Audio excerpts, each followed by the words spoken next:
సోమవారం వాజేడు ఎంపీడీఓ కార్యాలయంలో గ్రామ పంచాయతీ ఎన్నికలలో భాగంగా మండల ప్రత్యేక అధికారి, తహసీల్దార్, ఎంపీడీఓ, ఎంపీఓ, జోనల్ ఆఫీసర్స్, ఆర్ఓలు, మండల అధికారులు, పంచాయతీ కార్యదర్శులతో జిల్లా కలెక్టర్ దివాకర్ టిఎస్, అదనపు కలెక్టర్ స్థానిక సంస్థల సంపత్రావుతో కలిసి సమీక్షా సమావేశాన్ని నిర్వహించారు. ఈ సందర్భంగా కలెక్టర్ ఎన్నికల నిర్వహణపై అధికారులకు దిశానిర్దేశం చేశారు.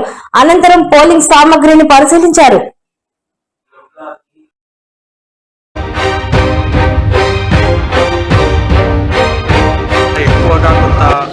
రిమోట్ ఏరియా ఉండడం వల్ల, లెఫ్ట్ వింగ్ ఎక్స్ట్రీమిజం కొంచెం ఇష్యూ ఉండడం వల్ల చాలా వరకు మనము critical and hyper sensitive polling స్టేషన్గా ఇవన్నిటిని ఐడెంటిఫై చేయడం జరిగింది. ఎక్కడెక్కడ సిగ్నల్ ఉన్నాయో అక్కడంతా మనము వెబ్కాస్టింగ్ చేస్తున్నాము. ఎక్కడ సిగ్నల్ లేదో అక్కడ ఒక మైక్రో అబ్జర్వర్ అండ్ వీడియోగ్రఫీ దాంతో పాటు ఎలక్షన్ అనేది మనము కవరింగ్ చేస్తున్నాము. మేము కూడా ప్రజలందరినీ కోరుకునేది ఒకటే, ఎక్కువ సంఖ్యలో వచ్చి ఎటువంటి ప్రలోభానికి లొంగకుండా వాళ్ళ గ్రామ అభివృద్ధికి వాళ్ళకున్న ఓటు హక్కుని అందరూ వినియోగించుకోవాలని కోరుకుంటున్నాం.